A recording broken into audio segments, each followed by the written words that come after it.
আসসালামু আলাইকুম সুপ্রিয় নিবন্ধন পরীক্ষার্থী এবং নিবন্ধনধারী ভাই ও বোনেরা, আশা করি আপনারা ভালো আছেন। আপনারা জানেন যে কোনোভাবেই কিন্তু শিক্ষক সংকট দূর হচ্ছে না।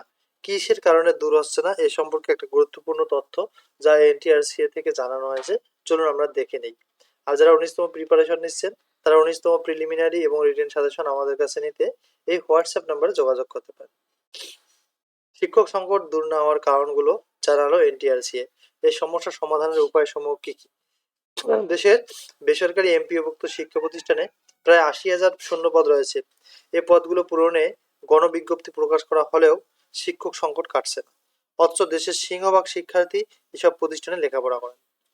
বেসরকারি স্কুল, কলেজ, মাদ্রাসা ও কারিগরি প্রতিষ্ঠানে শিক্ষক নিয়োগ সুপারিশ করে বেসরকারি শিক্ষক নিবন্ধন ও প্রত্যয়ন কর্তৃপক্ষ বা এনটিআরসিএ।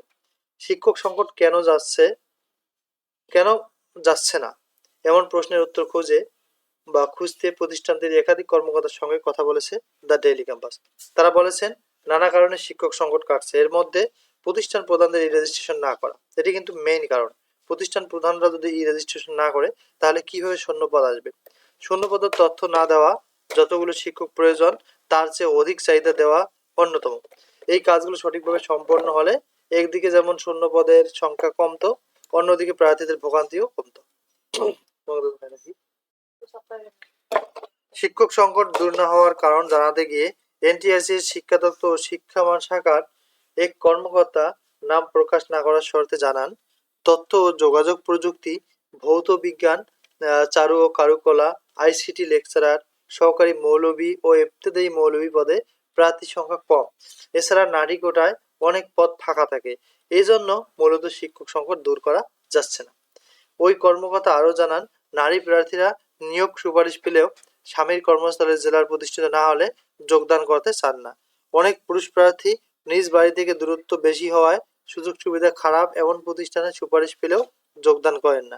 এছাড়া মাদ্রাসার কয়েকটি বিষয়ের প্রার্থীরা প্রিলিমিনারি পরীক্ষায় উত্তীর্ণ হতে পারেন না, যার কারণে পদ থাকলেও প্রার্থী পাওয়া যায় না। এসব কারণে মূলত শিক্ষক সংকট দূর করা সম্ভব হচ্ছে না।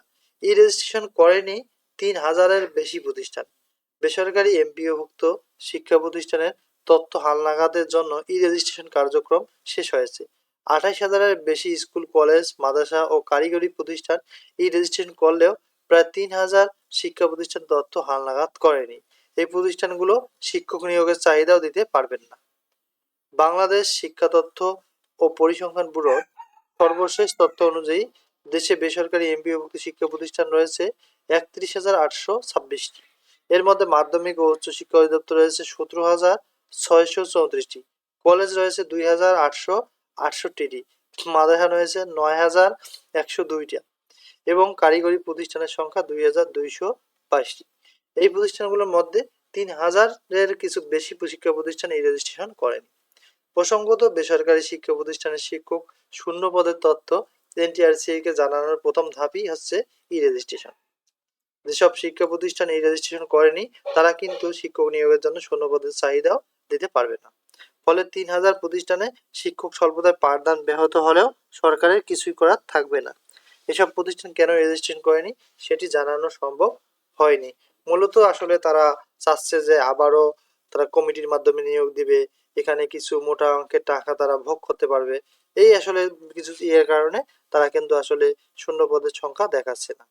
তো থ্যাংক ইউ ফর ওয়াচিং। যদি টিপস অ্যান্ড ট্রিক্সগুলো আমাদের ভালো লাগে অবশ্যই চ্যানেলটি সাবস্ক্রাইব করবেন। আসসালামু আলাইকুম।